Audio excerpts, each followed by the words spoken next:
আসসালামু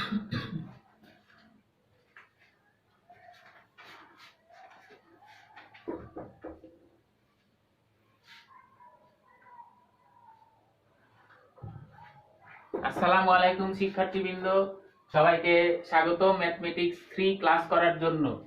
আজকে আমরা ম্যাথমেটিক্স 3 এর অনুশীলনী 1 এর একটা সংক্ষিপ্ত প্রবলেম সলভ করব। প্রবলেমটা অনেক গুরুত্বপূর্ণ। এই প্রবলেমটার মাধ্যমে আমরা উদাহরণেরও কিছু অঙ্ক করতে পারবো। সেম টাইপের কিছু অঙ্ক আছে, তো অঙ্কটা ভালোভাবে বুঝি। প্রথমেই প্রবলেমটা পড়ি। একটি সমবাহু ত্রিভুজের বাহুর দৈর্ঘ্য 2 মিটার বাড়ালে এর ক্ষেত্রফল 3√3 বর্গ মিটার বেড়ে যায়। ত্রিভুজটির বাহুর দৈর্ঘ্য ও ক্ষেত্রফল নির্ণয় করো। প্রবলেমে দুটো আইটেম বের করতে বলেছে, একটা হচ্ছে বাহুর দৈর্ঘ্য আর ক্ষেত্রফল। তো প্রথমে আমাদেরকে দেখতে হবে যে এটা যেহেতু সমবাহু ত্রিভুজের একটা অঙ্ক, আমাকে সমবাহু ত্রিভুজ সম্পর্কে আগে জানতে হবে। তো সমবাহু ত্রিভুজ মানে যে ত্রিভুজের প্রত্যেকটা বাহুর মাপ সমান। আর সমবাহু ত্রিভুজের ক্ষেত্রফলটাও জানা দরকার। ক্ষেত্রফলের সূত্র হচ্ছে এটা, √3/4 a স্কয়ার বা বাহু স্কয়ার। তো আমি অঙ্কটা আরেকবার পড়ছি, সাথে এখানে দুইটা ছবি আঁকানো হয়েছে, ছবিটা বুঝিয়ে অঙ্কটা পড়ছি। একটি সমবাহু ত্রিভুজের বাহুর দৈর্ঘ্য 2 মিটার বাড়ালে, আমি প্রথমেই যদি মনে করি এটা একটা যে কোনো সমবাহু ত্রিভুজ যার প্রত্যেকটা বাহুর মাপ এ এ এ, বাহুর দৈর্ঘ্য 2 মিটার বাড়ালে তার মানে এ হয়ে যাবে a+2। এখানে আরেকটা ছবি আছে, প্রত্যেকটা বাহু একটু করে বড় আছে, ধরে নিলাম সেটাই 2, তার মানে এটা a+2, এটাও a+2, এটাও a+2, এটাও সমবাহু, এটাও সমবাহু। এখন বলেছে প্রশ্নে এর ক্ষেত্রফল 3√3 বর্গ মিটার বেড়ে যায়, তার মানে নিশ্চয়ই এর যা ক্ষেত্রফল ছিল এর ক্ষেত্রফলটা একটু হলেও বড় হয়েছে, সেই বড়টাই হচ্ছে এতটুকু। এবার আমরা প্রবলেমে সলভ ক্ষেত্রে যাই। মনে করি সমবাহু ত্রিভুজের এক বাহু এ, মানে ছবি সম্পর্কে তথ্য দেয়া হয়েছে। তাহলে ত্রিভুজটির ক্ষেত্রফল √3/4 a স্কয়ার, এটা আমাদের মুখস্থ। পরে বললাম বাহুর দৈর্ঘ্য 2 মিটার বাড়ালে বাহুর দৈর্ঘ্য a+2। কথাটা একটু কেমন লাগছে যে বাহুর দৈর্ঘ্য 2 মিটার বাড়ালে বাহুর দৈর্ঘ্য, তার মানে এটা হচ্ছে পুরাতন বাহু ছিল, 2 মিটার বাড়িয়ে নতুন বাহু কেমন হয়েছে, a+2 মিটার হয়েছে।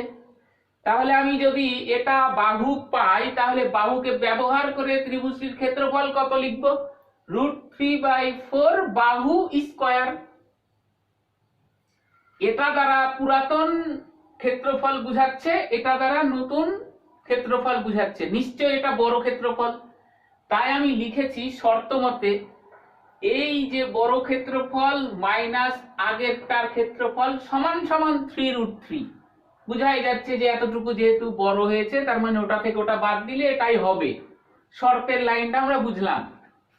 এরপরে নরমাল ক্যালকুলেশনটা একটু বলি। √3/4 কমন নিয়েছি, যা আছে তাই লিখলাম। √3/4 এই লাইনে এ পাশে গুণ ছিল, ওপারে যে কি হবে, ভাগ হবে। ভাগ মানেই উল্টিয়ে গুণ হবে। √3/4 ছিল, হয়ে গেল 4/√3।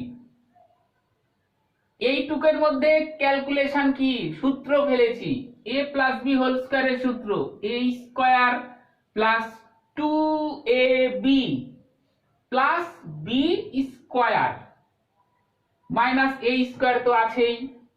তারপরের লাইনে √3 কেটে গেল, থাকে 3 আর 4, গুণ আছে 3 4 12। এদিকে a স্কয়ার কেটে গেছে, থাকে হচ্ছে 4a প্লাস 4। আমি রেখেছি শুধু 4a কে, এদিককার +4 ওদিকে যে হয়ে গেল -4।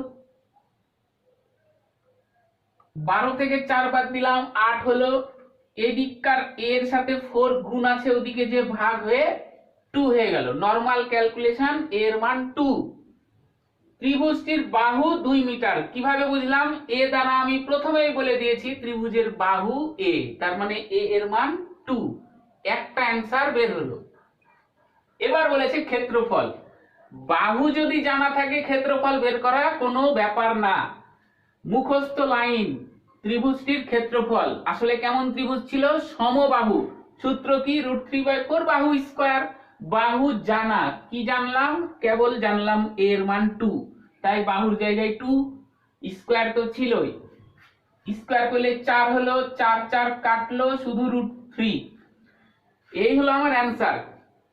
যেহেতু ক্ষেত্রফল সব সময় বর্গ একক হয়, এটা যেহেতু মিটারের অঙ্ক, তাই আমি বর্গ মিটার লিখেছি। তো এই প্রবলেমটার সলভ এখানেই শেষ। এই রকম সিমিলার প্রবলেম বইতে আরো আছে, সবাই প্র্যাকটিস করব আমরা, আর প্রবলেম হলে জানানোর ব্যবস্থা থাকবে। তো আজকে আমাদের ক্লাস এখানেই শেষ করছি। সবাইকে ধন্যবাদ।